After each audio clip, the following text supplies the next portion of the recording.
The 1960s were a time of protest and activism, but also a turning point with a durable legacy in Boston. One of the central figures was Kip Tiernan, a champion of poor and homeless women and founder of the country's first shelter exclusively for women, Rosie's Place. Her legacy was recently honored with the unveiling of a memorial in the Back Bay. To tell us about her contributions and the efforts she inspired are her partner in activism and past executive director of Community Works, Fran Froehlich, and its current executive director, Catherine Joseph. Thank you very much for being with us. And I want to start with Fran. Tell me, how did you meet Kip in Boston? Well, when I came here from Virginia in 1975, I kept going to community meetings, and Kip and I kept bumping into each other at every meeting. And we finally said we have to stop meeting like this and started to collaborate on certain projects within the city of Boston. She had already started Rosie's Place, and I joined her there about a year after its founding. And then we just started looking around the city and seeing what else needed to happen. And we saw a lot of hungry people as well. Kip could never close her eyes to any kind of suffering.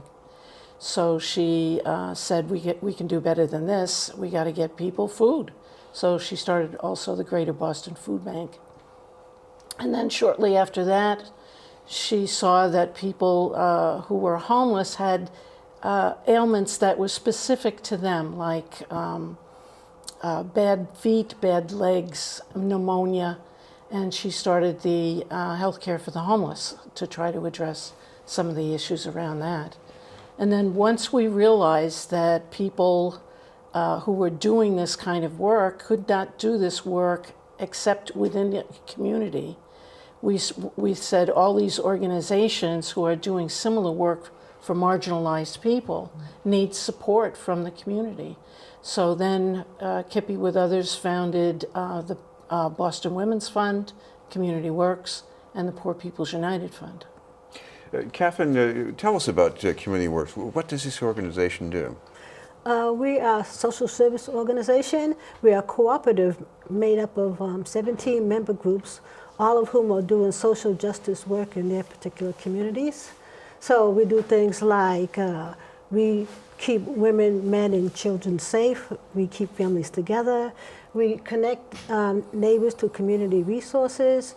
We make sure that we're walking among a group of people who are self-determining and self-empowered.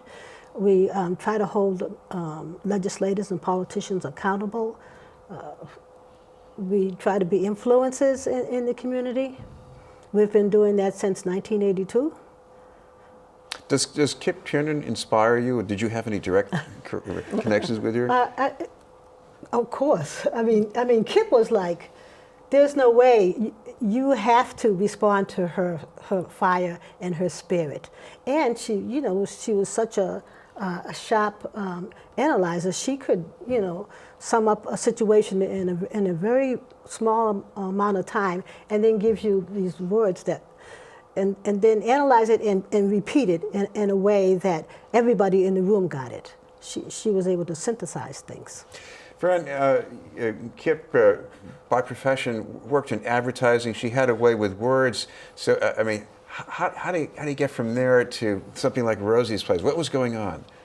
Well, she was raised during the Depression. Her grandmother influenced her a lot by caring for people who came to their home for food and shelter, sometimes clothes. And Kip thought about that a great deal. And then when she met a priest from Roxbury, he said to her, Kippy, poor people need public relations too. And she just jumped in. Well, when it comes to words, there's a very short saying, and there are many sayings in this memorial. 2 words in Latin, a question, cui bono. Explain that one.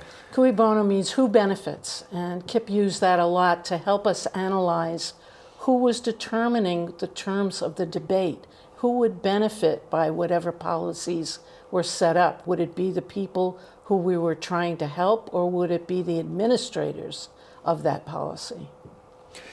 Catherine, as far as what you do with Community Works, Does this help other groups carry on missions, encourage them to get started up and serve other people too? Well, absolutely. She was a master at being able to see the big picture, but also seeing the little grassroots-led groups that probably weren't getting as much attention as they would have liked or would have wanted. She was able to knit those organizations together and make things happen from there. So this is why she was the founder of, Boston Women's Fund, Community Works, Healthcare for All. And right now you're trying to ripple out and get some more support for Community Works, right? Well, absolutely. At the end of this week, on October 18th, we're having an event at Hawthorne Community Center, which is we're calling the kickoff of our campaign, our workplace campaign. So we're inviting everybody, donors, stakeholders in the community, to come out and help us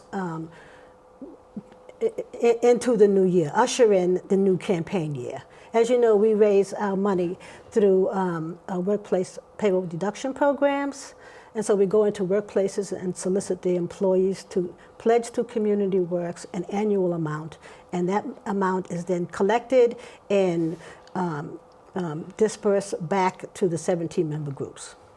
Fran, I want to come back to the memorial because we've talked, both of you, about what Kip was like, things she said. How should people absorb this through the memorial?